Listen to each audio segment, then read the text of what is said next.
Election commission of Pakistan ہماری نظر میں عدالت نہیں ہے، اس لیے وہ کسی صورت میں بھی ڈیکلریشن نہیں دے سکتے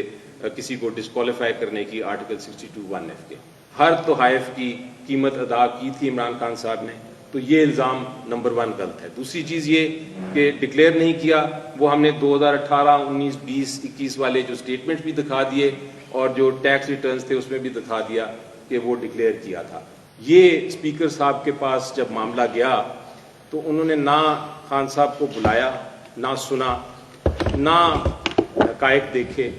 اور سمجھے، نہ قانون کو دیکھا اور سمجھا، اور سیدھا الیکشن کمیشن آف پاکستان کے پاس بھیج دیا کہ خان صاحب کو نااہل قرار دے دیں۔ توشہ خانہ کی کیس کی فیصلہ جو الیکشن کمیشن آف پاکستان ہے وہ 2 بجے ہمیں اطلاع ملی ہے، نوٹس آیا ہے کہ 2 بجے وہ اناؤنس کریں گے، اور فیصلے سے پہلے ہم نے چونکہ کل سے تبصرے ہو رہے تھے تو جو حقائق ہیں اور جو قانون ہے اس کے اوپر، اس سے بریفلی آپ کو اور عوام کو آگاہ کرنے کی وجہ سے کے لیے ہم نے یہ پریس کانفرنس کی ہے۔ الیکشن کا جو قانون ہے اس میں ایک شک ہے، اور وہ شک یہ ہے کہ ہر پارلیمنٹیرین نے اپنے اثاثوں کی سٹیٹمنٹ ہر سال جمع کرنی ہوتی ہے، اور وہ جو 30 جون ہر سال کے وقت جو ان کے پاس اثاثے ہیں وہ ان کو ڈکلیئر کرنے ہوتے ہیں۔ اسپیکر صاحب کے پاس ایک الزام لگایا گیا، اسپیکر نیشنل اسمبلی کے پاس ایک الزام لگایا گیا، کچھ ایم این ایز نے لگایا چیئرمین عمران خان صاحب کے خلاف، اور اس الزام میں کے 3 حصے تھے۔ سب سے پہلے تو انہوں نے کہا کہ توشہ خانہ سے عمران خان صاحب نے کچھ تحائف لیے ہیں 2018 میں اور 19 میں، اور ان کو اپنے اثاثوں کی جو سٹیٹمنٹ ہے اس میں اس کا ذکر نہیں کیا۔ اور دوسرا الزام جو بہت بڑا الزام تھا وہ یہ لگایا کہ انہوں نے جو پیسے دینے ہوتے ہیں ان تحائف کے لیے، جو رولز کے مطابق اگر آپ نے خریدنے ہیں تحائف تو آپ خرید سکتے ہیں، وہ پیسے نہیں دیے اور اس کے بغیر انہوں نے یہ تحائف لے لی ہیں، اسی لیے انہوں نے اپنے اثاثوں سے چھپائے ہیں۔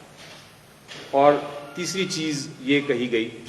اس الزام میں کہ چونکہ اس سے ظاہر ہوتا ہے کہ عمران خان صاحب صادق اور امین نہیں ہیں، اس لیے ان کو تاحیات نااہل کر دیا جائے آرٹیکل 62(1)(f) کے تحت جو ہمارے آئین کا ہے۔ یہ اسپیکر صاحب کے پاس جب معاملہ گیا تو انہوں نے نہ خان صاحب کو بلایا، نہ سنا، نہ حقائق دیکھے اور سمجھے، نہ قانون کو دیکھا اور سمجھا، اور سیدھا الیکشن کمیشن آف پاکستان کے پاس بھیج دیا کہ خان صاحب کو نااہل قرار دے دیں۔ جب الیکشن کمیشن آف پاکستان کے سامنے آئے ہم تو سب سے پہلا جو الزام تھا کہ کیا پیسے دیے ہیں ان تحائف کے لیے کہ نہیں، تو ہم نے یہ ثابت کیا اور چلان فارمز پیش کیے الیکشن کمیشن آف پاکستان کے سامنے کہ ہر تحفہ قانون کے مطابق اس کا باقاعدہ پیسے دیے گئے، اور اس کے چلان فارمز جو تھے وہ ہم نے جمع کرا دیے، اور جو کابینہ سے انفارمیشن مانگی الیکشن کمیشن آف پاکستان نے اس میں بھی ذکر کیا گیا کہ یہ پیسے دیے گئے ہیں ہر تحفے کے لیے۔ تو پہلا الزام جو تھا وہ تو بالکل بے بنیاد تھا۔ دوسرا الزام جو تھا وہ بھی بڑا انٹرسٹنگ ہے، اور وہ یہ ہے کہ یہ کہا گیا کہ یہ جو تحفے جن کا پیسے دیے ہیں ان کو ڈکلیئر نہیں کیا 2018 اور 19 والے ریٹرن میں جو سٹیٹمنٹ فائل کی الیکشن کمیشن آف پاکستان کے سامنے، تو وہ بھی ہم نے نہ صرف 2018-19 کے بلکہ 2020-21 اور 21-22 کی جو سٹیٹمنٹس تھیں اس کے اندر وہ پیش کی ہم نے الیکشن کمیشن آف پاکستان کے سامنے، جس میں نظر آتا ہے کہ ایک ایک تحفہ جو کہ الیکشن کمیشن آف پاکستان کی سٹیٹمنٹ میں ذکر کرنا چاہیے تھا ہر تحفے کا ذکر کیا ہے، اور جہاں ان کو سیل کیا ان کو اس کا بھی ذکر کر دیا کہ سیل کے جو پیسے ملے وہ اکاؤنٹ میں آئے ہیں، وہ بھی ایسٹ کے ذریعے سٹیٹمنٹ میں ذکر کر دیا گیا۔ اس کے علاوہ جو سب سے ریلیونٹ چیز ہوتی ہے اس میں وہ آپ کا ہوتا ہے جو income tax return, because income tax return میں آپ پورے سال کی ڈیٹیلز دیتے ہیں۔ ہماری ضرورت نہیں تھی لیکن ہم نے وہ بھی 2018 کے 19 کے 20 کے 21 کے 22 کے جو خان صاحب کی انکم ٹیکس سٹیٹمنٹس تھیں جو کہ ایف بی آر نے ایکسیپٹ کی ہیں, ان کو مانا ہے, اس پہ کوئی کسی قسم کی کارروائی نہیں کی, ان کو بھی پیش کیا, جن سے یہ ظاہر ہوتا ہے کہ انہوں نے پیسے دیے تحائف کے لیے اور پھر ان کو ڈکلیئر کیا انکم ٹیکس ریٹرنز میں ان تحائف کو. تو جہاں تک حقائق کا تعلق ہے اس کیس میں بڑا کلیئرلی واضح طور پہ ہم ثابت کر چکے ہیں انکم ٹیکس ریٹرنز کے ذریعے, چلان فارمز کے ذریعے اور باقاعدہ جو ڈاکیومنٹس ہم نے فائل کیے اس کے ذریعے کہ یہ کسی قسم کی اس میں کوئی ہم نے مس اسٹیٹمنٹ یا مس ڈیکلریشن نہیں کی, اور یہ جو الزام ہیں دونوں یہ بالکل بے بنیاد اور جھوٹے الزام ہیں. اسپیکر صاحب نے حقائق دیکھے بغیر ہی الیکشن کمیشن کو بھیج دیا. یہ تو ہو گئے حقائق. اب تھوڑا سا قانون کی بات کرتا ہوں. قانون کیا کہتا ہے؟ قانون یہ کہتا ہے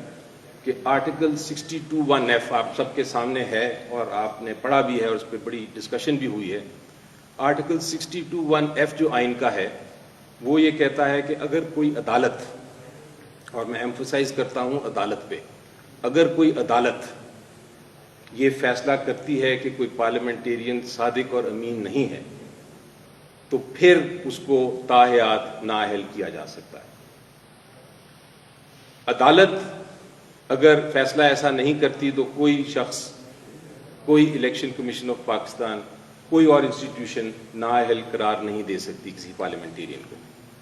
دوسرا جو جس پہ بڑا کلیئر ججمنٹس ہیں سپریم کورٹ کی وہ یہ ہے کہ الیکشن کمیشن آف پاکستان ایک آئینی ادارہ تو ہے لیکن عدالت نہیں ہے. سو الیکشن کمیشن آف پاکستان جو ہے وہ کسی قسم کی ڈیکلریشن آرٹیکل 62(1)(f) کے تحت نہیں کر سکتا کہ ایک شخص یا ایک پارلیمنٹیرین صادق اور امین ہے کہ نہیں. یہ موقف جو ہے میرا, یہ میرا نہیں بلکہ عدالت نے, سپریم کورٹ آف پاکستان نے 2021 میں بھی یہ ججمنٹ دی, 2020 میں بھی ایک ججمنٹ دی, 2019 میں بھی یہ ججمنٹ دی اور لیٹسٹ ایک 2022 میں بھی ججمنٹ دی. اور آپ نے کچھ دن پہلے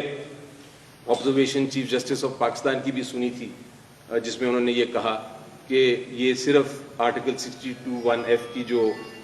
ڈیکلریشن ہے وہ صرف عدالت دے سکتی ہے. اب عمران خان صاحب کے کیس میں کسی قسم کی کسی عدالت کی کوئی فیصلہ نہیں ہے کہ وہ صادق اور امین نہیں ہے, بلکہ الٹا فیصلہ جو ہے سپریم کورٹ کا اس میں ان کو صادق اور امین کہا گیا ہے. کہ الزام لگا تھا ان کے خلاف لیکن سپریم کورٹ آف پاکستان نے کہا کہ نہیں, وہ بے بنیاد الزام ہے. اگر کوئی کسی عدالت کا اگر فیصلہ نہیں ہے تو اسپیکر صاحب کے پاس کوئی حق نہیں تھا کہ وہ 62(1)(f) کی کارروائی کرنے کے لیے الیکشن کمیشن آف پاکستان کو بھیجیں. اور اسی طرح الیکشن کمیشن آف پاکستان چونکہ عدالت نہیں ہے وہ ڈیکلریشن نہیں کر سکتی. تو یہ ہے دوسرا قانونی نقطہ جو بڑا کلیئرلی ہم نے اس کیس میں, اس لیے میری نظر میں آج جو 2 بجے فیصلہ آئے گا انشاءاللہ وہ اسی قانون کے مطابق ہی ہوگا. اب تیسری چیز, ایک اور قانونی نقطہ بڑا اہم ہے. آپ ازیوم کریں کہ article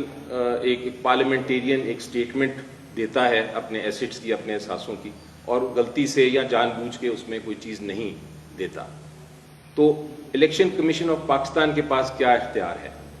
election commission of Pakistan کے پاس الیکشن ایکٹ کے تحت جو سیکشن ہے اس سیکشن کے تحت الیکشن کمیشن آف پاکستان 120 دن کے اندر کارروائی کر سکتا ہے. 120 دن کے بعد وہ کوئی کارروائی اس سٹیٹمنٹ آف ایسٹس کے اوپر نہیں کر سکتا. الزام لگا خان صاحب کے خلاف کہ 2018 میں انہوں نے اثاثے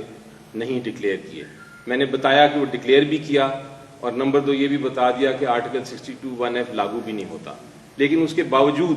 2018 کی قانون کے تحت بھی وہ کوئی کارروائی نہیں کر سکتی الیکشن کمیشن آف پاکستان, کیونکہ 2018 کی جو ہے وہ تو 3 سال ہو گئے, 120 دن تو بہت دور کی بات ہے. یہ قانونی نکات ہم نے الیکشن کمیشن آف پاکستان کے سامنے پیش کیے تھے. تو اس کی کنکلوژن اگر شاہ صاحب آپ کی اجازت ہو تو میں کنکلوژن کر دوں. کنکلوژن یہ ہے کہ سب سے پہلے تو حقیقتاً جتنے اثاثے توشہ خانہ کے رولز کے مطابق, اور رولز کا بھی میں ذکر کرتا چلوں, رولز یہ ہیں, پہلے یہ ہوتے تھے رولز کہ آپ 25%